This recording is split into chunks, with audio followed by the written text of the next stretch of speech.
Welcome to K times news బులెటిన్ల ముందుగా headlines.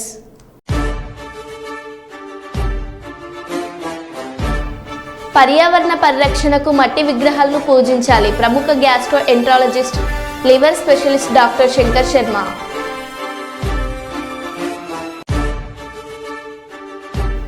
వరద బాధితులకు ప్రభుత్వం అండగా నిలుస్తుందన్న వైరా ఎమ్మెల్యే మాలోత్ రామదాస్ నాయక్.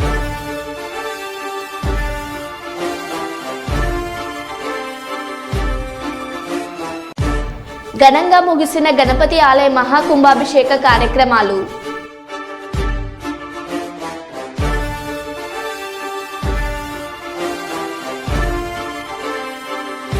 ఐదు 500 కుటుంబాలకు మాజీ ఎమ్మెల్సీ కొండ మురళి నిత్యావసర సరుకుల పంపిణీ.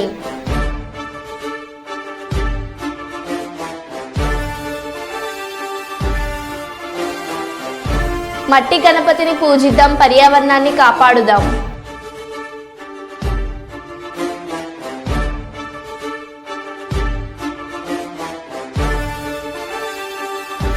శరణు శరణు మహాప్రభు, చంద్రబాబు మాకు మీరే దిక్కు.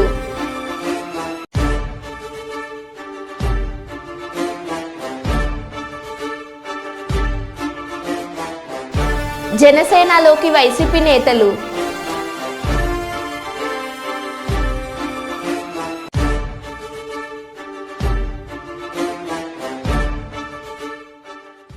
ఇక వివరాల్లోకి వెళ్తే, సమీకృత జిల్లా కలెక్టరేట్లో జాతీయ ఉపాధ్యాయుల దినోత్సవం పురస్కరించుకొని ఏర్పాటు చేసిన కార్యక్రమంలో రామగుండం ఎమ్మెల్యే మక్కన్ సింగ్ రాజ్ ఠాకూర్, పెద్దపల్లి ఎమ్మెల్యే విజయ రమణారావు, జిల్లా కలెక్టర్ కోయ శ్రీహర్ష, స్థానిక సంస్థల అదనపు కలెక్టర్ జె అరుణశ్రీ, అదనపు కలెక్టర్ రెవెన్యూ జి శ్యాంప్రసాద్ లాల్తో కలిసి డాక్టర్ సర్వేపల్లి రాధాకృష్ణన్ చిత్రపటానికి పూలమాలలు వేసి జ్యోతి ప్రజ్వలన గావించి ప్రారంభించారు.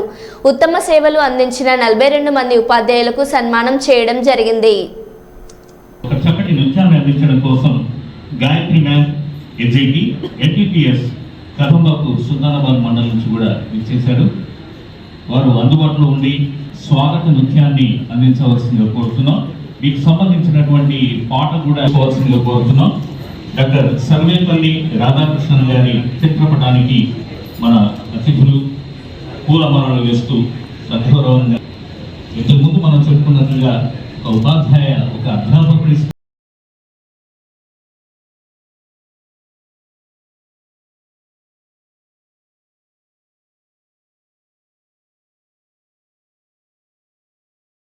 తర్వాత వై రాధాస్వామి గారు వసంత నగర్ అవార్డు అందజేయడం జరుగుతుంది.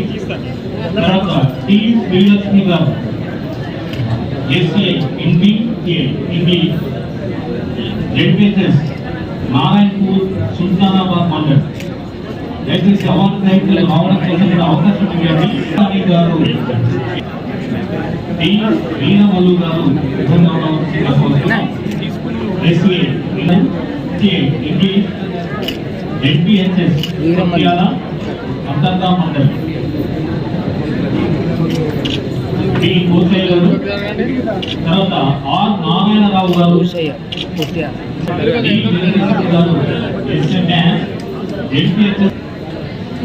దయచేసి ఫోటో కవరేజ్ దాన్ని పెద్దపల్లి. తర్వాత వనపర్తి అంజయ్య గారు,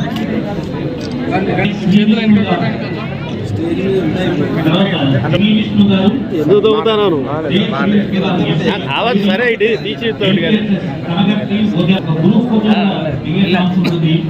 దయచేసి ఎవరు వెళ్ళిపోకండి, అందరూ కూడా ఒక గ్రూప్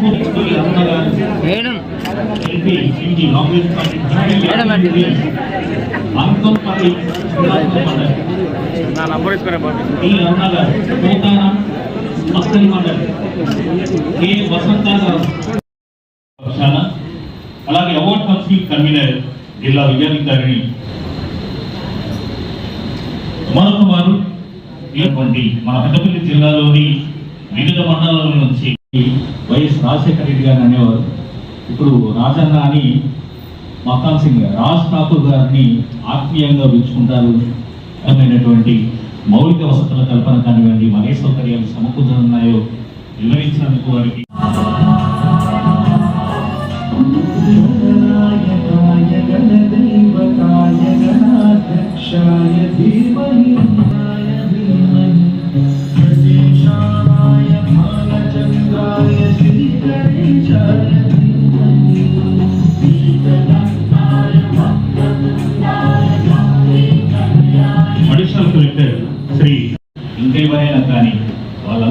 కూడా ఒక ఉపాధ్యాయుడి నుంచి రూపుదిద్దుకున్న ఒకనాటి శిష్యుడే అని చాలా గొప్పనైనటువంటి మాట అది. రామో విగ్రహవాన్ ధర్మ అంటారు, అంటే ధర్మానికి ప్రతిరూపం శ్రీరామచంద్రుడు అని. ఆ శ్రీరామచంద్రుడు సైతం విశ్వామిత్రుడు అనేటటువంటి ఒక ఉపాధ్యాయుని దగ్గర ఈ విద్య కానివ్వండి ఇతర విద్యలు కూడా అభ్యసించాలని మనం చదువుకుంటూ ఉంటాం. అలాగే భూత భవిష్యత్తు వర్తమాన కాలాలన్నీ కూడా తెలిసినటువంటి భగవానుడైన శ్రీకృష్ణుడు సైతం సాందీప మహాముని దగ్గర విద్యను అభ్యసించాడు అని మనం చదువుకుంటూ ఉంటాం. అంటే అంత గొప్పవారు శ్రీ కోయ శ్రీహర్ష గారు గౌరవనీయులు, వారు ఈ సందర్భాన్ని పురస్కరించుకొని తమ అమూల్యమైనటువంటి సందేశాన్ని అందించవలసిందిగా కోరుతున్నాం.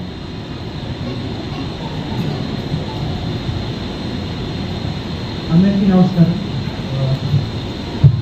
టీచర్స్ డే ఈ టీచర్స్ డే సెలబ్రేషన్ టీచర్స్ అందరికీ ఎస్పెషల్లీ 40-50 మెంబర్స్ ఇక్కడ అవార్డ్స్ వచ్చిన డాక్టర్ సర్వేపల్లి రాధాకృష్ణ జన్మదినోత్సవాన్ని పురస్కరించుకొని మోడల్ స్కూల్ ఉపాధ్యాయులు విద్యార్థులతో కలిసి గురు పూజోత్సవ కార్యక్రమాన్ని నిర్వహించారు. ఈ సందర్భంగా మంత్రి మాట్లాడుతూ విద్యార్థులకు ఉజ్వల భవిష్యత్తుకు పునాది వేసేది ఉపాధ్యాయులేనని ఆయన అన్నారు. నిర్మాణంలో ఉన్న మోడల్ స్కూల్ వసతి గృహాన్ని మంత్రి పరిశీలించారు. పనులు వేగంగా పూర్తి కావడం లేదని కళాశాల ప్రిన్సిపల్ జ్యోతి మంత్రి గారి దృష్టికి తెచ్చారు. నూతన వసతి గృహంలో అసంపూర్తిగా ఉన్న పనులు నాణ్యత పాటించి వేగవంతంగా పూర్తి చేయాలని అధికారులను మంత్రివర్యులు ఆదేశించారు. ఈ కార్యక్రమంలో నీటిపారుదల శాఖ అధికారులు కె ధర్మశ్రీ, సిఈ బేమ్, ఈ నాగరాజు, డిఈ ఆర్డీఏ పాండు, స్థానిక ప్రజాప్రతినిధులు పాల్గొన్నారు.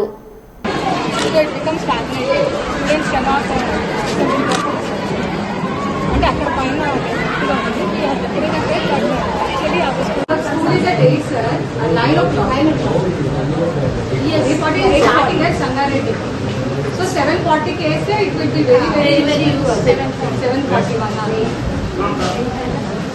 9 o'clock school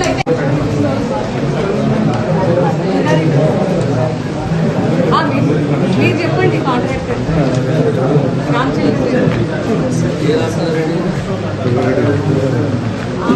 ఆంధ్ర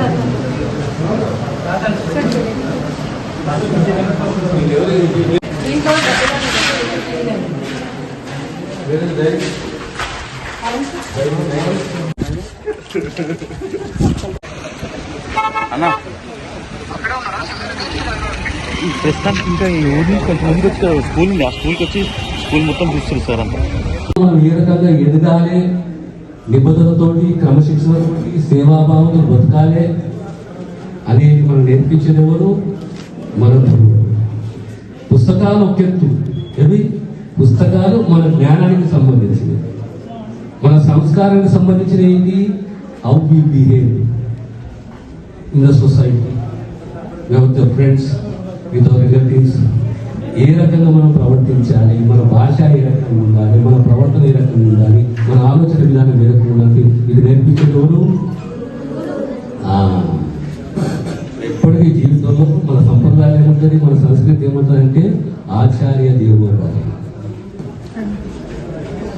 దీనికి స్ఫూర్తినిచ్చేది ఎవరు మనకు అంటే సర్వేపల్లి రాధాకృష్ణ. ఒక ఉపాధ్యాయుడు దేశ రాష్ట్రపతి, ఒక ఉపాధ్యాయుడు దేశ రాష్ట్రపతి. మనం కూడా మన జీవితంలో పొద్దున డాక్టర్ అయినా, ఇంజనీర్ అయినా, సైంటిస్ట్ అయినా, ఏది అయినా ఎప్పుడు జీవితాంతం ఎవరు రుణపడి ఉండాలి? మనము అది అంటే మనకు స్ఫూర్తి. ఈరోజు సెప్టెంబర్ 5వ తేదీ అంటే గురుని పూజించే దినం. ఎప్పుడు మనం పూజించాలి కానీ ప్రత్యేకంగా ఈరోజు గురుని ఆరాధించాలి, పూజించుకోవాలి. అందుగురించి సెప్టెంబర్ 5 టీచర్స్ డే. అర్థమైనా? సో మీకు భవిష్యత్తు ఏం కావాలనుకుంటారు? కొంతమంది డాక్టర్లు, కొంతమంది అందరూ ఓకే. ఇందాక సార్ కూడా చెప్పారు, చదువు అన్నది చాలా చాలా ఇంపార్టెంట్, ఎస్పెషల్లీ అమ్మాయిలకు చాలా ఇంపార్టెంట్ అన్నది నేను కూడా స్ట్రాంగ్గా బిలీవ్ చేస్తాను. నాకు చిన్నప్పుడు మా అమ్మ చెప్పేది, ఒక గర్ల్ స్టూడెంట్గా నువ్వు ఎప్పటికీ బాగా చదవాలి, ఒక మంచి ఉద్యోగం నువ్వు తెచ్చుకోవాలి, నీ కాళ్ళ మీద నువ్వు నిలబడాలి, అప్పుడే నీకు సొసైటీలో ఒక మంచి ప్లేస్ ఉంటుంది, నువ్వు కాన్ఫిడెంట్గా ఉండగలవాలి. సో మా అమ్మ స్ఫూర్తితో నేను బాగా చదివాను, ఈరోజు ఈ పొజిషన్లో ఉన్నాను. సో మీ అందరూ కూడా చదువుని చాలా సీరియస్గా తీసుకోవాలి. చదువు బాగా చదివి మీరు ఒక మంచి ఉద్యోగం తెచ్చుకుంటే మీ కుటుంబం బాగుపడుతుంది. మీరు ఒక మంచి స్టేటస్, సొసైటీలో ఒక మంచి స్టేటస్లో ఉంటారు. కాబట్టి తప్పకుండా మీ ఇప్పుడు ఏవైతే పాఠాలు చెప్తున్నారో గురువులు, వారిని రెస్పెక్ట్ ఇస్తూ వారు చెప్పేవంతా కూడా జాగ్రత్తగా వింటూ అందరూ కూడా బాగా చదివి మంచిగా సెటిల్ అవుతారని కోరుతున్నాను. Thank you. ఖమ్మం జిల్లా ఏన్కూరులో 72 మంది కళ్యాణలక్ష్మి షాదీ ముబారక్ సీఎంఆర్ఎఫ్ లబ్ధిదారులకు చెక్కులు పంపిణీ చేశారు. ఈ సందర్భంగా సభలో మాట్లాడుతూ గతంలో ఎన్నడూ లేని విధంగా ఖమ్మం జిల్లాలో వరద బీభత్సం సృష్టించిందని అన్నారు. జిల్లా వ్యాప్తంగా నివాసాలు మునిగి ఇబ్బందులు పడ్డారని, పంటలు దెబ్బతిని రైతులు నష్టపోయారని అన్నారు. బాధిత కుటుంబాలను ఆదుకోవడంలో కాంగ్రెస్ ప్రభుత్వం తక్షణమే స్పందించిందని, బాధితులకు అండగా నిలిచిందని వివరించారు. నియోజకవర్గంలో పంట నష్టంపై అధికారులు పూర్తి స్థాయిలో నివేదిక ఇవ్వాలని, క్షేత్రస్థాయిలో పర్యటించి నష్టపోయిన రైతులను గుర్తించాలని అధికారులను ఆదేశించారు. అన్ని శాఖలు అప్రమత్తంగా ఉండాలని, ప్రజలకు అందుబాటులో ఉంటూ సమస్యలు పరిష్కరించాలని తెలిపారు.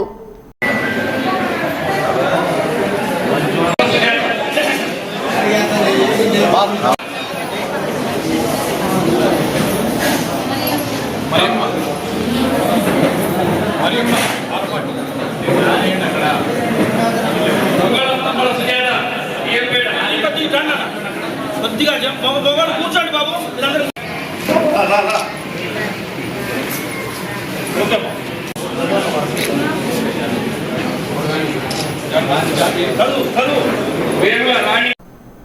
మన భారతీయ సంస్కృతిలో తల్లిదండ్రుల తర్వాత గురువులేనే దైవంగా భావిస్తామని జిల్లా కలెక్టర్ క్రాంతి వల్లూరు అన్నారు.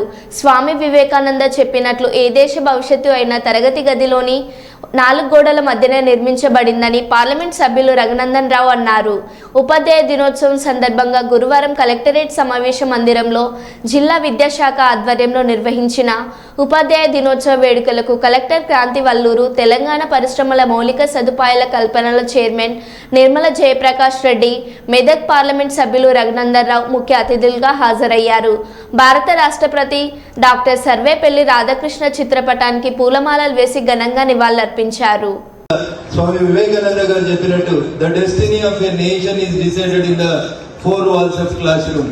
ఏ దేశ భవిష్యత్తు అయినా తరగతి గది యొక్క 4 గోడల మధ్యన నిర్మించబడుతుంది. ఎవరైనా చెడిపోయిందనుకో, ఎవరైనా సంఘ విద్రోహ శక్తిగా మారిందనుకో, దానికి కారణం బాధ్యత కూడా ఎవరు వహించాలి?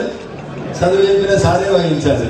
ఎవరైనా డిసిప్లిన్ గా లేరనుకో, ఎవరైనా డిసిప్లిన్ తప్పినారనుకో, దానికి కూడా బాధ్యత ఎవరు తిడతారు? ఊర్లలో ఏమంటారు? ఎవరైనా నీకు చదువు చెప్పినట్టు ఉంటుంది. అందుకని దయించి మా ఉపాధ్యాయ మిత్రులకు నేను చేసేటువంటి appeal, you try your level best because the destiny of a nation is decided with in the 4 walls of class room అని స్వామి వివేకానంద గారు చెప్పినట్టు, కలలు అన్నట్టు సాధ్యమైనంత వరకు ఈ సమాజ బాగు కోసం, హితం కోసం కొవ్వొత్తిలా కరిగిపోతూ మీ పిల్లలు సరిగా చదివినా చదవకున్నా అందరు పిల్లల్ని మీ పిల్లల్లాగా భావించి ఈ దేశ నిర్మాణంలో పాల్పంచుకుంటున్నటువంటి ఉపాధ్యాయ సోదరి మనందరికీ మరొకసారి ఉపాధ్యాయ దినోత్సవం సందర్భంగా శుభాకాంక్షలు, అభినందనలు తెలియజేస్తూ, అవార్డు రాని టీచర్లు డిసప్పాయింట్ కాకండి, వచ్చిన వాళ్ళు సంతోషపడకండి. సో నెక్స్ట్ ఈసారి రాకపోతే ఇంకోసారి మీకు కూడా వస్తుంది అనేటువంటి ఒక ఆశ, ఆకాంక్షతో ముందుకు పోదాం. ఎందుకంటే మనిషి బతికేదే రెండింటి కోసం, ఒకటి ఆశ, 2 అవసరం. ఆశ ఏంటి, అవసరం ఏంటనేది నాకంటే ఎక్కువ మా సార్లకు తెలుసు. అందుకని ఆశ, అవసరం 2 మనిషిని నడిపిస్తే ఈసారి రానటువంటి ఉపాధ్యాయ మిత్రులు డిసప్పాయింట్ కావద్దని, వచ్చేసరికి తప్పకుండా మీకు మంచి అవార్డు, ఎందుకంటే గొప్ప స్థానం సమాజంలో లభించాలని కోరుకుంటూ అవకాశం ఇచ్చినటువంటి వేదిక మీద ఉన్న పెద్దలకి, వేదిక ముందు ఉన్నటువంటి విద్యాబుద్ధులు నేర్పించేటువంటి మా ఉపాధ్యాయ మిత్రులందరికీ కూడా శుభాకాంక్షలు, అభినందనలు తెలియజేస్తూ సెలవు తీసుకుంటా ఉన్నాను. అందరికీ కూడా నమస్కారం మరియు ఉపాధ్యాయ దినోత్సవం సందర్భంగా శుభాకాంక్షలు తెలియజేస్తున్నాను. మన భారతీయ సంస్కృతిలో తల్లిదండ్రుల తర్వాత ఉపాధ్యాయులకి, గురువులని దైవంగా భావిస్తాం మనం. మాతృదేవో భవ, పితృదేవో భవ, అలానే ఆచార్య దేవో భవ, అతిథి దేవో భవ అని నమ్మే సంస్కృతి మనది. తల్లిదండ్రుల తర్వాత ఒకరి జీవితంలో మంచి చెడు అని నేర్పించి వారికి విద్యను అందించి ఉన్నత స్థానంలో తీర్చిదిద్దే ప్రత్యేక స్థానం ఉపాధ్యాయులు మాత్రమే పోషిస్తారు. మన భారతదేశ భావి భారత పౌరుల యొక్క భవిష్యత్తు అంతా కూడా మీ చేతిలో ఉంటుంది. కాబట్టి మీ అందరినీ కూడా కోరేది ఏమంటే, ఆ విద్యా బోధనలో విలువలు అన్నది తప్పకుండా మీరు పిల్లలకు నేర్పించాలి. పాఠశాలలో చదువు ఏదైతే నేర్పిస్తున్నారో దాంతోపాటు వారికి స్పెషల్గా విలువలతో కూడిన విద్యా బోధన కూడా చేయాలి. ఎందుకంటే మనం సమాజంలో కొన్ని దయనీయ పరిస్థితులు కూడా చూస్తున్నాము. తల్లిదండ్రులు వచ్చి మాకు విన్నవిస్తుంటారు, మా కొడుకులు చూసుకోవట్లేదు సరిగా, మమ్మల్ని ఇంటి నుంచి బయటకు చేసి పంపిస్తున్నారు. ఇటువంటి కొన్ని పరిస్థితులను చూసి మీ అందరినీ కూడా కోరేది ఏమంటే చిన్నప్పటి నుంచే పిల్లలకు తరగతి గదిలో తల్లిదండ్రుల్ని గౌరవించాలి, గురువులను గౌరవించాలి, అందరితో స్నేహభావంతో ఉండాలి. ఇటువంటి మంచి ఎథిక్స్ అండ్ మోరల్ వాల్యూస్ కూడా మీరు పిల్లలకి ముందు నుంచే నేర్పించాలి. అనుకూలమయ్యే విధంగా వారు దాన్ని మార్పులు చేర్చులు తీసుకొస్తారని చెప్పి చెప్తా ఉన్నాను. ఇంకా చాలా సమస్యలు ఎదుర్కొంటా ఉన్నాను. ముఖ్యంగా అందరికంటే ఎక్కువ బాధ్యత మీది. ఈ దేశం బాగుపడాలంటే, దేశం అభివృద్ధి చెందాలంటే మాలాంటి నాయకులు మేము ఎన్నో శాసనాలు చేస్తూ ఉంటాం. కానీ మాలాంటి నాయకులను కానీ ప్రొఫెషనల్స్ కానీ ఐఏఎస్ ఆఫీసర్ కానీ తీర్చిదిద్దేది మొత్తం మీ ఉపాధ్యాయులు అని చెప్పేసి ఘనంగా సభముఖంగా చెప్తామని చెప్తాము. అయితే మీరు చూస్తా ఉన్నారు, అప్పటికి ఇప్పటికి మేము చిన్నప్పుడు మా చదువుకున్నప్పుడు చాలా మంది మా తల్లిదండ్రులు కూడా పోయి ఉపాధ్యాయులకి ఏం చెప్తున్నారంటే, సార్ వాడిని బాగా కొట్టండి సార్, అల్లరి చేస్తే కొట్టండి, కొడితే చదువు వస్తుంది మా పిల్లలకి అని చెప్తుంది. కానీ ఈరోజు చాలా సమాజంలో ఇటీవల కురిసిన వర్షం వల్ల తూర్పు నియోజకవర్గంలోని లోతట్టు ప్రాంతాలు సంతోషిమాత కాలనీ, ఎన్టీఆర్ నగర్, డీకే నగర్, మైసయ్య నగర్ ప్రజలకు వారం రోజులు సరిపడా 500 కుటుంబాలకు మాజీ ఎమ్మెల్సీ కొండ మురళీధర్ రావు నిత్యావసర సరుకులు పంపిణీ చేశారు. ఈ కార్యక్రమంలో కాంగ్రెస్ పార్టీ నాయకులు మహమ్మద్ ఆయుబ్, మిసాల ప్రకాష్, సోమిశెట్టి ప్రవీణ్, తోట హరీష్ రావు, వసీం, వసుంధర, కెడాల పద్మ, జనార్దన్, నవీన్ రాజ్ తదితరులు పాల్గొన్నారు. ఈ సందర్భంగా కొండ మురళీధర్ రావు మాట్లాడుతూ, గత పాలకుల నిర్లక్ష్యంతో ప్రాంతాల ప్రజలు వర్షాలు వచ్చినప్పుడల్లా ఇబ్బందులు ఎదుర్కొంటున్నారని అన్నారు. నిరుపేదలకు ఎలాంటి ఇబ్బందులు కలగకుండా చర్యలు చేపడతామని ఆయన తెలిపారు. రాబోయే రోజుల్లో పట్టాలిచ్చి పక్క గృహాలు కల్పిస్తామని ఆయన పేర్కొన్నారు.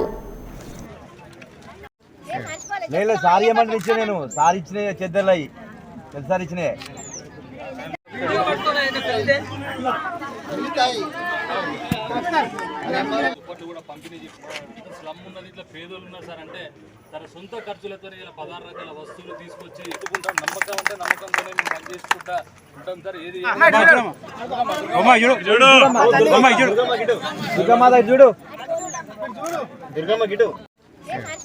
సారీ ఏమని ఇచ్చా, నేను సారీ ఇచ్చిన చెద్దర్లు సార్ ఇచ్చినాయి.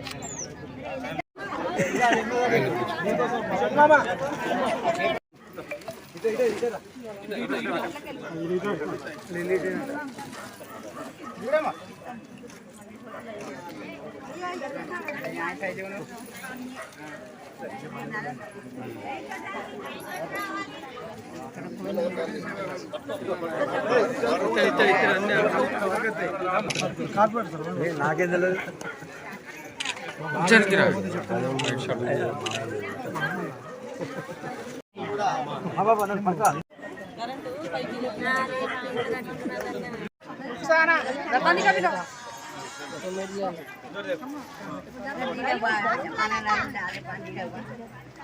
స్పీడ్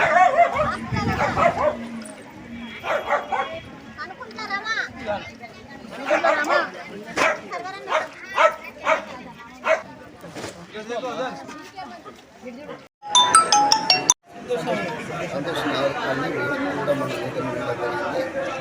మరి వాళ్ళ బాధితులను మన పోలీసులు, రెవెన్యూ వ్యవస్థ ప్రాణాలు తెచ్చి మరి కాపాడడం జరిగింది. మీరు ఫోటోలో కూడా చూడడం జరిగింది. ఏసీపీ గారు స్వతహాగా నీళ్ళలో దిగి చాడు పట్టుకొని మరి ఆయన నేను ఆనే ఉన్నా, నేనే పరేషాన్ అయినా, మరి అలా ప్రాణత్యాగానికైనా సిద్ధమై చేసిన వాళ్ళందరికీ కృతజ్ఞతలు తెలుపుకుంటూ ఈరోజు మనము వీళ్లకు మరి అలా బియ్యం అని నానిపోతాయి. అందుకే బియ్యంలో మిగతా అన్ని వస్తువులు కూడా మరి ఈరోజు మేము స్వతహాగా నేనే ఇవ్వడం జరిగింది. అలాగే ఇప్పుడు వాళ్ళకి ఏదైతే ఉన్నాయో ఇంద పట్టాలు ఇప్పించే పూర్తి బాధ్యత కూడా నేనే తీసుకుంటానని తెలియజేస్తూ ఇస్తున్నాను. రాజన్న సిరిసిల్ల జిల్లా కేంద్రంలో ఈరోజు మహిళా మోర్చా జిల్లా అధ్యక్షురాలు బర్కం లక్ష్మి ఆధ్వర్యంలో ఆసిఫాబాద్ జిల్లాలో గొండు మహిళలపై అత్యాచార యత్నం మరియు హత్యా యత్నంకు నిరసనగా స్థానిక అంబేద్కర్ చౌక్ వద్ద ధర్నా నిర్వహించారు. ఈ సందర్భంగా బీజేపీ నాయకులు మాట్లాడుతూ ఆసిఫాబాద్ జిల్లాలోని ఆదివాసీ మహిళలపై ఆటో డ్రైవర్ చేసినటువంటి అత్యాచారాన్ని తీవ్రంగా ఖండిస్తూ ఆటో డ్రైవర్పై ముఖ్యమంత్రి రేవంత్ రెడ్డి ప్రత్యేకమైన చొరవ తీసుకొని నిందితుడిపై చట్టపరమైన చర్య తీసుకోవాలని కోరారు. బాధితురాలకు సహాయం అందించి న్యాయం జరిగేలా చూడాలని కోరారు. ముందు ఇలాంటి అత్యాచారాలు జరగకుండా కట్టుదిట్టమైన చర్యలు తీసుకోవాలని ప్రభుత్వానికి తెలియజేస్తున్నామని అన్నారు. ఈ కార్యక్రమంలో బీజేపీ పట్టణ అధ్యక్షులు నాగుల శ్రీనివాస్, మాజీ మున్సిపల్ చైర్మన్ ఆడెపు రవీందర్, గాజుల వేణు, పండుగ మాధవి మరియు తదితరులు పాల్గొన్నారు. జాతి అవసరం లేదు కానీ ఒక వ్యక్తి ఆటో ఎక్కిన పాపానికి ఆమెను తీసుకుపోయి నిర్మానుష్య ప్రాంతంలో ఆమెను రేప్ చేయడానికి తీవ్ర ప్రయత్నం చేసి తీవ్రంగా గాయపరిచినాడు. ఆమె తప్పించుకొని పరిగెత్తినప్పటికీ మరలా వచ్చి ఎక్కడ ఎస్సీ ఎస్టీ కేసు పెడుతుందో, ఎక్కడ కేసు అవుతుందో అనే భయంతో తీవ్రంగా గాయపరిచి ఆమెను చంపుదామని ప్రయత్నం చేసినాడు. చనిపోయిందని నిర్ధారించుకొని వెళ్ళిపోయినాడు. కానీ అదృష్టవశాత్తు ఆ మహిళ బతికి బయటపడి వేరే ప్రజలకు కనబడితే ఆమెను తీసుకెళ్లి హాస్పిటల్లో జాయిన్ చేసినాడు. ఆమెకు జరిగిన సంఘటన ముందు ఎవరు రెస్పాండ్ కాలే, ప్రభుత్వం రెస్పాండ్ కాలే, ఎవరు రెస్పాండ్ కాలే. ఇక ఓవైసీ గారు ఉన్నారు, ఆయన రెస్పాండ్ అయ్యి ఏం చెప్తారు అంటే వాళ్ళ మైనారిటీ వాళ్ళ వర్గ సోదరులకు మీరు ఏమీ మాట్లాడకండి, అది ప్రమాదం కింద రాసినారు, ప్రమాదం కింద పోతుంది, మీరు తప్పించుకోవచ్చు అని మాట్లాడినాడు. ఆయన దేశంలో ఎక్కడేమైనా ఎంబడే స్పందిస్తాడు. ఈరోజు ఆసిఫాబాద్లో జరిగిన మహిళ మరి నీ సోదరు లాంటిది కాదా ఓవైసీ బ్రదర్స్ని అడుగుతున్నాడు. మన ప్రభుత్వానికంటే ఎట్లాగూ ఒక వర్గం అంటే ఎప్పుడు ఇంత మన విపరీతమైన ప్రేమనే కానీ ఈరోజు జరిగిన మహిళకు జరిగిన అన్యాయం గురించి మాట్లాడడానికి ఎవరికి నోరొస్తలేదు. ఓవైసీ బ్రదర్స్ చెప్పు చేతల్లో పనిచేస్తున్న గవర్నమెంట్ మేము ఏమనాలో అర్థం అవట్లేదు. ఆగస్టు 31వ తేదీ నుండి ఆమె తీవ్రంగా గాయపడి హైదరాబాద్ గాంధీ ఆసుపత్రిలో చికిత్స పొందుతుంది. ఆమెకు ఆసిఫాబాద్ అంటే కొమరంభీం ఆసిఫాబాద్ జిల్లా జైనూర్ మండలంలో ఆదివాసీ మహిళపై జరిగిన అత్యాచారం. మరి ఆటో డ్రైవర్ ఆమెను బలవంతంగా ఆటోలు ఎక్కించుకొని అత్యాచారం చేసి మరి ఆమెను అంటే మళ్ళీ ఆమె మిగతా విషయాలు చెప్తానంటే భయంతో ఆమెను తీవ్రంగా గాయాల పాలు చేసి ఒక రోడ్డు మీద పడేయడం, తర్వాత ఆమె స్పృహ నుంచి మేల్కొని దగ్గర ఉన్నటువంటి వ్యక్తులు ఆమెను చేరదీసి హాస్పిటల్ వేయడం, ఇవన్నీ జరిగిన సంఘటనలు వెంబడే మన బండి సంజయ్ గారు దాన్ని స్పందించడం జరిగింది. ముఖ్యంగా బీజేపీ ఎమ్మెల్యే రాజాసింగ్ గారు కూడా మాట్లాడడం జరిగింది. మరి అసదుద్దీన్ గారు ఏమంటున్నారంటే అదేదో మామూలు విషయంగా తీసుకోవడం అది సరైన విధానం కాదు. మొత్తానికి జరిగినటువంటి ఆటో డ్రైవర్ ఏదైతే వ్యక్తి ఉన్నాడో ఆయన మీద చట్టపరమైన చర్య తీసుకోవాలి. మనకు తెలుసు మొన్ననే కలకత్తాలో ఆ డాక్టర్ ఒక జూనియర్ డాక్టర్ మీద జరిగిన అత్యాచారం మరొకముందే. మరి ముఖ్యంగా ఈ మహిళల మీద ఈ దేశంలో కావచ్చు, రాష్ట్రంలో కావచ్చు, ఇంకోటి అక్కడ కావచ్చు. కొమరంభీం ఆసిఫాబాద్ జిల్లా జైనూరు మండలంలో ఒక గిరిజన మహిళ, ఆదివాసీ మహిళ పైన ఒక ముస్లిం షేక్ మక్దూమ్ అనే వ్యక్తి ఆయన గతంలో కూడా 20 సంవత్సరాల క్రితం ఒక ఆదివాసీ మహిళను అత్యాచారం చేసి పెళ్లి చేసుకొని ఆమెతో ఉండుకుంటూ మళ్ళీ అదే తరహాలో ఇంకో మహిళ పైన, ఆదివాసీ మహిళ పైన నిన్న అత్యాచారం చేస్తే ఆమె ప్రతిఘటించిన పారిపోయే ప్రయత్నంలో ఉంటే ఆమెను అత్యాచారం చేసి హత్య చేసి చంపాలే, ఈమె పై నుంచి నాకు భవిష్యత్తులో ఇబ్బందులు ఏర్పడతాయని హత్య చేసి పారిపోయాడు. కాకపోతే ఆమె పూర్తి స్థాయి కోల్పోక హాస్పిటల్లో ఇప్పుడు చావు బతుకుల మధ్యలో కొట్లాడుతూ ఆమె హాస్పిటల్లో ప్రస్తుతానికి ఉంది. ఇటువంటి ఘోరాలు గత కొన్ని రోజులుగా ఆదివాసీలపైన జరుగుతున్నా, ఈ మైనార్టీలకు ఇదే విధంగా ప్రవర్తిస్తున్నా ఈ రేవంత్ రెడ్డి సర్కారు మేము ఆడపిల్లలకు పూర్తి అభయ హస్తం ఇస్తామన్నారు. ఇదేనా మీరు ఇచ్చిన అభయ హస్తం? ఆడపిల్లలకు మీది అభయ హస్తమా, భస్మాసుర హస్తమా? రేవంత్ రెడ్డి చెప్పాలి. వెంబడే అక్కడ ఆసిఫాబాద్లో నిన్న మత ఘర్షణలు కూడా మొదలైనాయి. ఈ ఘర్షణలు రాష్ట్రం అంతా చుట్టుముట్టక ముందుకే రేవంత్ రెడ్డి సర్కారు ఈయనను అరెస్ట్ చేసి ఈయనను ఉరి తీయాలని మేము భారతీయ జనతా పార్టీ తరఫున ఇలాగే అత్యాచారం మహిళల పైన ఎవరు అత్యాచారం చేసినా వెంబడే వాళ్ళకు ఉరి శిక్ష విధించాలా, చట్టాలు తయారు చేయాలని మేము ఈ రాష్ట్ర ప్రభుత్వాన్ని, ముఖ్యమంత్రి రేవంత్ రెడ్డిని డిమాండ్ చేస్తున్నాం. భారత్ మాతాకి. సిద్దిపేట జిల్లా దుబ్బాక బస్టాండ్ వద్ద స్వల్ప ఉద్రిక్త వాతావరణం. ఈ రోజు ఉదయం దివంగత మాజీ ఎమ్మెల్యే సోలిపేట రామలింగారెడ్డి విగ్రహ ఏర్పాటుకు భూమి పూజ నిర్వహించిన బీఆర్ఎస్ శ్రేణులు. అదే చోట దివంగత మాజీ మంత్రి చెరుకు ముత్యం రెడ్డి విగ్రహం ఏర్పాటుకు భూమి పూజ చేసేందుకు వచ్చిన కాంగ్రెస్ శ్రేణులు. ఇరు వర్గాల మధ్య గొడవ. భారీగా వ్యవహరించిన పోలీసులు. ఇరు పార్టీల నాయకులను సముదాయించి పంపించిన పోలీసులు.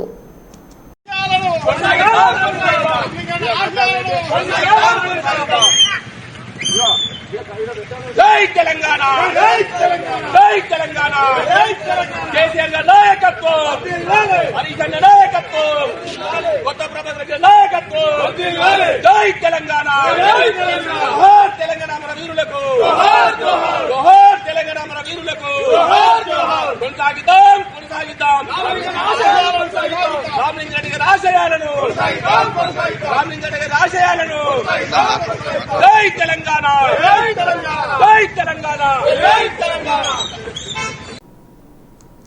మరో బులెటిన్లో మళ్ళీ కలుద్దాం. Stay tune.